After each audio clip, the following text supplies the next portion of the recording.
right, Leah, you know this because it grabbed my attention when we were looking at the show earlier. We're mixing the beach and ballet today. Ooh. How about that? I know that grabbed your attention too. So with us today on the CoastLife couch, we have Vanessa, a ballerina herself. Vanessa, thank you so much for being here. Thank you so much for having me. It's a pleasure. Really good. So, all right, like we just said, ballet on the beach.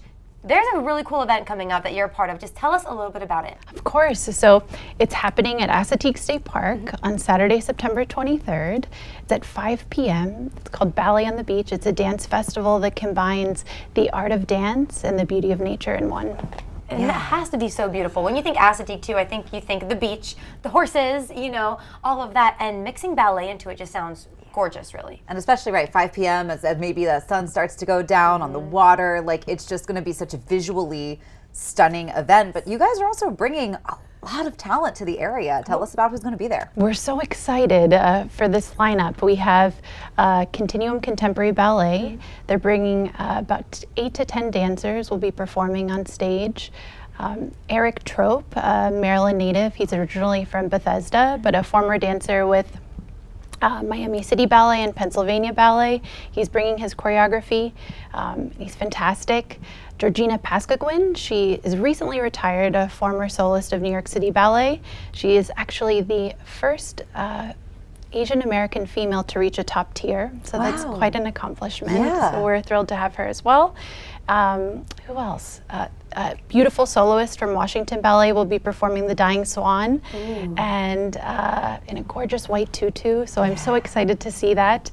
And Ballet Theater of Maryland also, a couple is coming, so we're really excited. I know that you said you're combining it with an appreciation for nature as well. There are going to be some speakers too, in addition to dancers? Yes, there will be. So we have Megan Rode, the assistant park manager at Assateague State Park. She'll be welcoming everyone and talking about the ponies.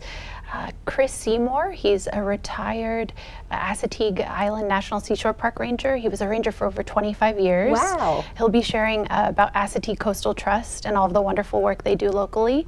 And Greg Atkin from the Maryland Coastal Base Program will also be speaking to the audience. That's great. And how did this come to be? Because this is a new event. So how did this start up? So I grew up here locally and grew up going to the beaches in Maryland and along the Delaware shoreline. I absolutely love it. And I love seeing dance outdoors. It's such a special thing to be able to experience seeing live art, but also the movement of the surrounding environment. And yeah, it's been a dream of mine since I was a child to see dance happen at the beach. Very cool. That's incredible that you're seeing your dream come to life. I mean, I think a lot of dance too is inspired by nature, especially in ballet. Like sometimes you get pieces that are meant to represent water or wind, and the movement of the natural world is represented in dance, which I think is going to be so cool. So there's a lot to look forward to. Maybe what's something that you're really excited to see? Oh, I'm really excited to see the faces of people as they arrive and then when they exit. It's always an exciting thing to see little movements happening when people exit a performance, and you can sort of see that there's something that they're taking away that's really positive and enjoyable. We'll also have a community dance class as a part of the performance. Oh, very cool. And so they'll actually be members of the Eastern Shore Ballet Theater that will be assisting with that. So people will actually get to move along with the artists as well. That's so cool. And would you say this is an event that families could go to, people could bring their kids to? Perfect for families. And we encourage folks to bring a beach chair or a beach towel. We'll have some towels set up as an orchestra area, but entirely free and open to the public.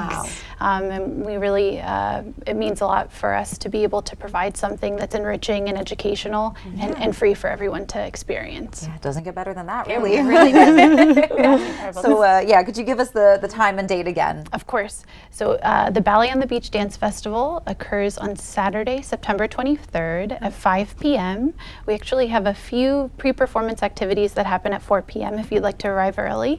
And we have our fingers crossed for beautiful weather. If we have to move it, we have a rain date that's the following day on Sunday. Perfect. Easy enough. That'd be great. Well, we'll cross our fingers for good weather then.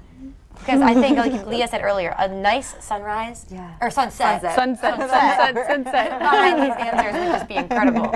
Yeah, I think so. Great. Well, thank you so much for creating this opportunity for everybody. I think it's so impressive that you came up with this idea. Yeah. Thank you so much for having me, and I'm so excited to see everything come together. We hope that it can be a performance that happens annually.